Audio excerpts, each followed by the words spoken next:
Regresamos en la oscuridad y Juanman te corté un poquito, pero Está muy regresamos bien, con no tu... te preocupes. Que es con muy tu aporte. enriquecedor, le comentaba a todos y a todos también los televidentes que es muy enriquecedor ese punto cuando Jesús le dice a sus discípulos que vayan de dos en dos. Creo que me estabas contando que era Marcos o Mateo y Lucas. Mateo o Lucas, allí lo pueden encontrar.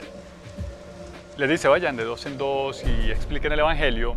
Y vienen dos discípulos que no recuerdo cuáles son y le dicen, maestro, por allá afuera nos encontramos a alguien que hace lo que tú haces, ¿verdad? Que ya uno por otras corrientes puede entender que creo que era Simón el Mago o algo parecido, que hacen lo que tú haces y lo reprendimos. Le dijimos no haga eso porque...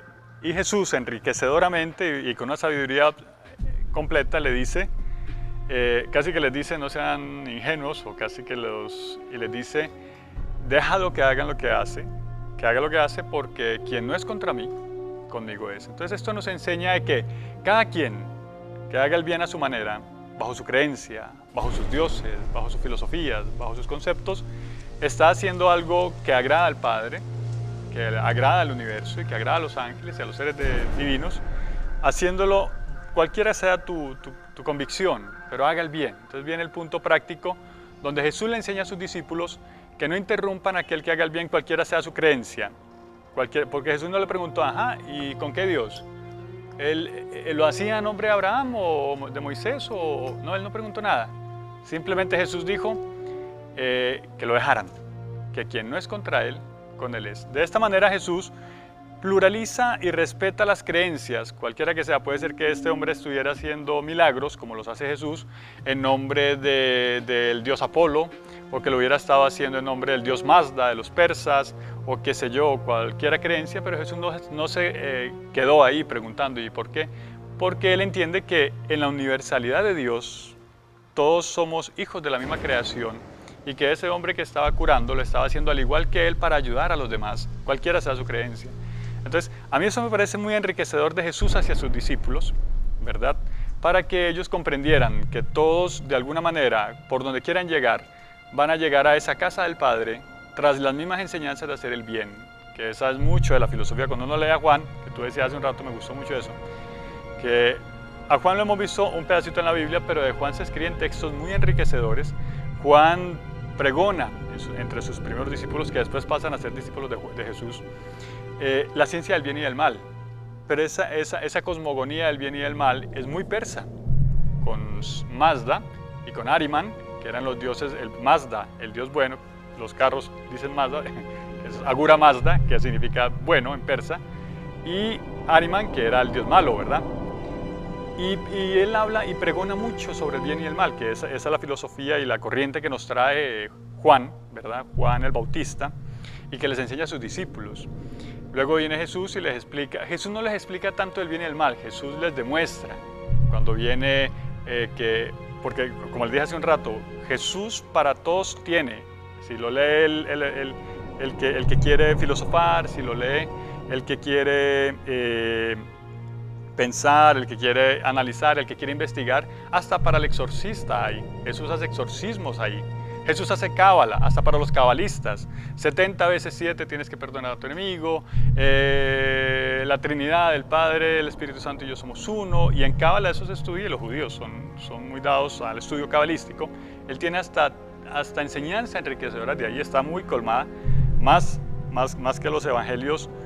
El Apocalipsis, que está lleno de una cábala enriquecedora, la numerología que hay ahí, la profundidad numérica que los judíos le dieron a la cábala, para todos hay. Entonces es cuando uno entiende a Jesús y ve a Jesús como ese ser maravilloso que enseña algo para todos y no para uno solo ni para una creencia, sino para todas las creencias, y cualquiera lo puede adoptar. Es que el que lo adopta no se puede sentir ofendido con él. Si yo tuviese 1000 dioses romanos y leo lo de Jesús, me doy cuenta que él no me está ofendiendo a mis dioses y que yo no tengo cómo ofenderlo a él. Y ahí fue cuando Jesús se volvió muy complicado para los sacerdotes fariseos, para atrapar, porque lo que explicaba no hería a nadie, simplemente enseñaba cosas que los sacerdotes No, yo no estoy de acuerdo, porque se puede disentir amigablemente. Está muy bien. Toda la numerología bíblica pertenece a la Biblia. Es bíblico, sí. No hay que ir a la cábala ni a nada extraño para interpretarla. Pertenece a la Biblia. Por ejemplo, 70 veces 7 en la escritura, pues de las primeras cosas que a uno le enseñan. 7 es como plenitud, ¿verdad? O mucho. Número sagrado. Entonces, de la perfección. Entonces 70 veces 7 quiere decir siempre. Es una manera de decir siempre. Y recordemos que esto es la semana, son 7 días, esto es de origen babilonio, porque 7 por 4, 28 nos hace el mes el lunar. Bueno, pero el resto de la numerología bíblica se explica en sí misma, ¿verdad? Es decir, yo lo que quiero decir es que no hay que estudiar la cábala ni recurrir al ocultismo ni nada para entender la escritura.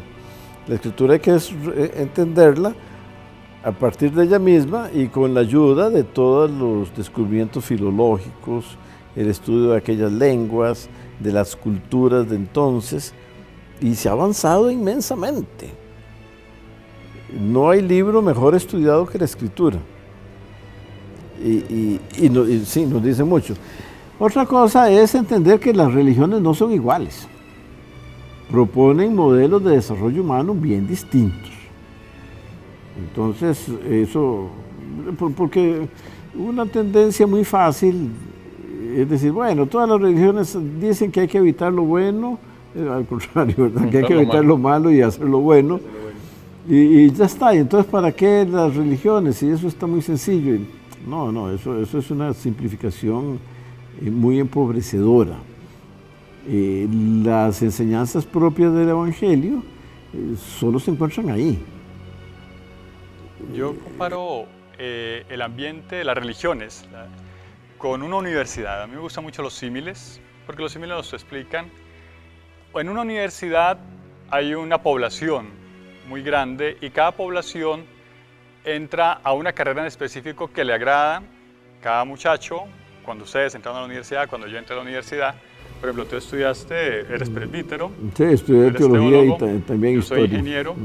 Cuando yo entré a ingeniería, cuando tú entraste a teología, supongamos que todos tres entramos y tú entraste también a estudiar a la universidad, todos entramos a estudiar a un lugar. Pero yo quería analizar la matemática del universo, la matemática de cómo funcionan las cosas. Mi mundo de la electrónica, la electricidad, todas estas cosas, cómo funciona el átomo, cómo crea sus enlaces, cómo en ingeniería me enseñaron a que habían unos potenciales de energía y todo este montón de cosas. Mientras que tú estabas en teología preguntándote qué son las creencias acerca de todo eso grande y universal que hay en el cosmos. Estamos todos juntos, hagamos un símil. Y así le pasa a los muchachos en la universidad, ellos llegan a estudiar lo que ellos desean porque es su orientación. Cuando estudiamos a Dios desde las distintas religiones, cada uno va a estudiar a Dios dentro de lo que él desea verlo. Tú lo estudiarías como historia, tú como historia, yo como energía, tú como creencia, no creencia, tú como la continuación de ser el pilar, porque la iglesia, criticada y con toda la controversia, ha hecho cosas maravillosas, que es traernos hasta nuestra historia, hasta nuestro momento, 2000 años después, una tradición que pudo haberse muerto en la historia. Si no es por la iglesia, se muere. Esa tradición, que nos la trae atrás de la Biblia y las enseñanzas, que es Jesús, no se hubiese perdido en la iglesia. Entonces, cada uno que entra a esa universidad, cada uno que va a la universidad, estudia algo que le gusta de acuerdo a su opinión y a sus gustos. Y eso es lo que yo quería explicar con respecto al texto de la Biblia, o sea, lo enriquecedor que es desde varios ángulos. Por ejemplo, un matemático se puede meter que eso lo hacen mucho los hebreos, a buscar los códigos que hay en la Biblia con respecto a las letras, y esas letras en cábala se cambian por números, y esos números tienen un simbolismo, como decías hace un rato, que el 7, que es el número de la perfección, que Jesús habla en mucho, Jesús explica, y también Juan no el bautista, sino el evangelista, no el apocalíptico, que hay una controversia si es el mismo, por el tiempo, que son 100 años, no pudo haber estado tan viejo para escribir, hay una controversia, creo que es el mismo. Explica muy enriquecedoramente en números muchas cosas. Entonces, de hecho, esa cultura judaica, esta Biblia nos trae un libro llamado Números, ¿verdad? Y de Deuteronomio, que nos trae enseñanza de la cábala, pero digamos que como una sustancia del caldo original. de lo que porque esa región judaica está llena de cábala, de enseñanza cabalística, y de alguna forma está plasmada acá. Entonces, cada estudiante de esa universidad estudia las cosas de forma diferente. Los cabalistas estudian la Biblia, también estudian los del Torá, también estudian un poco cábala, como esa presentación de Dios a través de los números, porque los números le explican a Dios de otra manera, ¿verdad? Los matemáticos lo estudian de otra forma, los teólogos lo estudian de otra forma, pero es el mismo. Y hay para todos. Vuelvo y te digo, este libro tiene 2000 años, fue creado en 1700 algo, que fue la reunión de estos textos, y a todos nos brinda, a mí me brinda. La reunión de los textos de la Biblia. Sí. Ah, no, es muchísimo más antigua.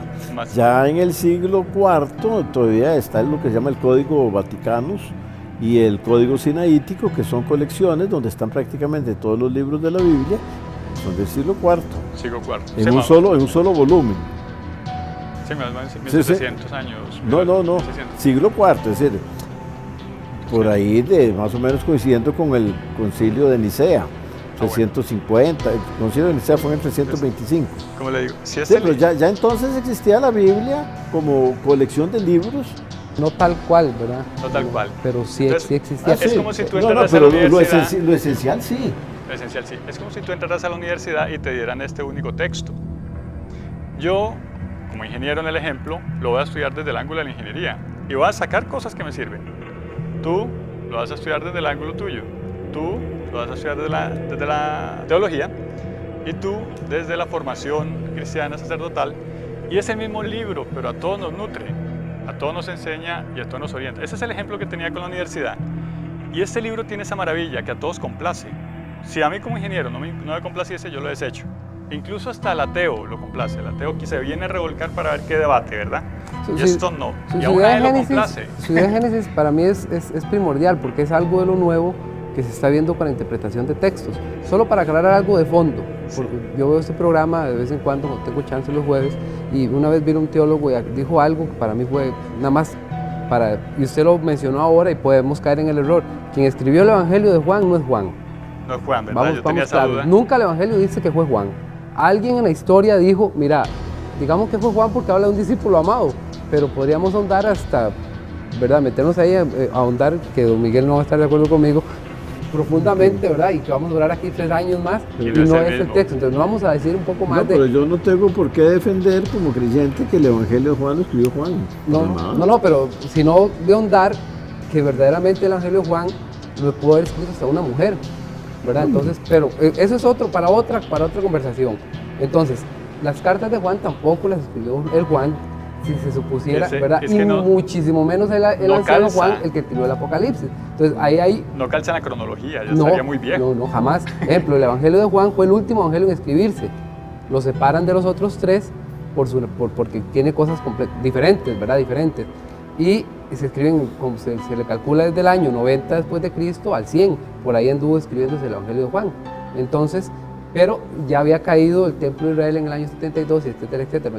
Es que los Juanes no son los mismos, ¿verdad? No son los mismos. Y que tampoco Mateo escribió Mateo, etcétera, etcétera. Pero siguiendo otra vez el hilo conductor que usted traía, es cierto, lo enriquecedor que nos puede parecer la Biblia y la fe en este caso es, y para mí es muy cierto, es la interpretación. Si yo tengo una necesidad en este momento y tomo la Biblia, la voy a interpretar desde este lado. Hoy me pasó en la universidad, estaba trabajando y me mandaron a buscar algo de una ley. Entonces yo empecé a leer un montón de cosas, todas interesantes, pero no me importaban. ¿Qué es lo que me importa? Esto es lo que estoy buscando y esto es lo que voy a interpretar. Y tiene la magia de nutrirte. Si es un niño quien lee la Biblia, va a buscar lo que necesita. Si es una mujer, va a buscar lo que necesita, ¿verdad? Si es, por llamarlo así, un ateo, va a buscar lo que necesita. Entonces cada quien, como lo dice usted... Sí, pero Randall, es que la imagen que estás usando tal vez sea grosero lo que voy a decir o inexacto. Aquí estamos hablando muy libremente. Una cosa es meterse a un supermercado a comprar lo que uno necesita.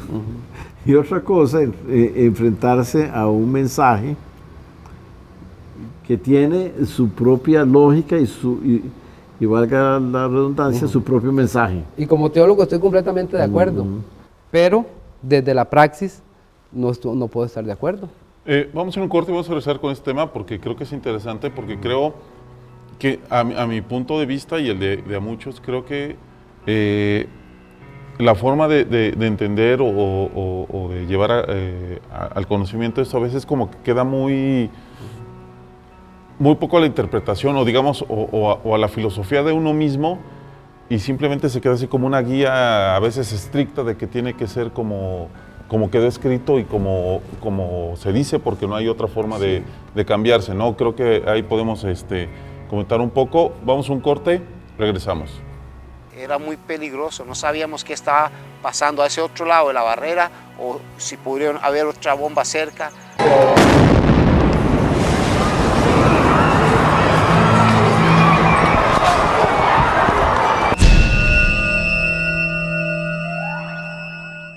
Algo parecido, que hacen lo que tú haces y lo reprendimos. Le dijimos no haga eso porque... Y Jesús enriquecedoramente y con una sabiduría completa le dice, casi que les dice no sean ingenuos o casi que y les dice déjalo que hagan lo que hace, que haga lo que hace porque quien no es contra mí, conmigo es. Entonces esto nos enseña de que cada quien que haga el bien a su manera, bajo su creencia, bajo sus dioses, bajo sus filosofías, bajo sus conceptos, está haciendo algo que agrada al Padre, que agrada al universo y que agrada a los ángeles y a los seres divinos, hacia el dios Mazda de los persas o qué sé yo, cualquier creencia, pero Jesús no se quedó ahí preguntando ¿y por qué?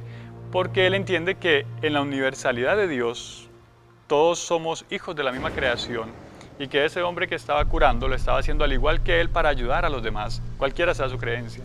Entonces, a mí eso me parece muy enriquecedor de Jesús hacia sus discípulos, ¿verdad? Para que ellos comprendieran que todos, de alguna manera, por donde quieran llegar, van a llegar a esa casa del Padre tras las mismas enseñanzas de hacer el bien, que esa es mucho de la filosofía. Cuando uno lee a Juan, que tú decías hace un rato, me gustó mucho eso, que siéndolo, cualquiera sea tu convicción, pero haga el bien. Entonces viene el punto práctico, donde Jesús le enseña a sus discípulos que no interrumpan a aquel que haga el bien, cualquiera sea su creencia. Porque Jesús no le preguntó, ajá, ¿y con qué Dios? ¿Él lo hacía en nombre de Abraham o de Moisés? No, él no preguntó nada. Simplemente Jesús dijo que lo dejaran, que quien no es contra él, con él es. De esta manera Jesús pluraliza y respeta las creencias, cualquiera que sea. Puede ser que este hombre estuviera haciendo milagros, como los hace Jesús, en nombre del dios Apolo, o que lo hubiera estado haciendo en nombre... Regresamos en la oscuridad. Y Juanman, te corté un poquito, pero regresamos bien, con no tu... te preocupes. Que es muy enriquecedor, le comentaba a todos y a todos también los televidentes, que es muy enriquecedor ese punto cuando Jesús le dice a sus discípulos que vayan de 2 en 2, creo que me estabas contando que era Marcos o... Mateo, Lucas. Mateo, Lucas, allí lo pueden encontrar. Les dice vayan de 2 en 2 y expliquen el Evangelio. Y vienen 2 discípulos que no recuerdo cuáles son y le dicen, maestro, por allá afuera nos encontramos a alguien que hace lo que tú haces, ¿verdad? Que ya uno por otras corrientes puede entender que creo que era Simón el Mago o algo. A Juan lo hemos visto un pedacito en la Biblia, pero de Juan se escriben textos muy enriquecedores. Juan pregona entre sus primeros discípulos, que después pasan a ser discípulos de Jesús, la ciencia del bien y del mal. Pero esa cosmogonía del bien y del mal es muy persa, con Mazda y con Ahriman, que eran los dioses, el Mazda, el dios bueno. Los carros dicen Mazda, que es Agura Mazda, que significa bueno en persa, y Ahriman, que era el dios malo, ¿verdad? Y él habla y pregona mucho sobre el bien y el mal, que esa es la filosofía y la corriente que nos trae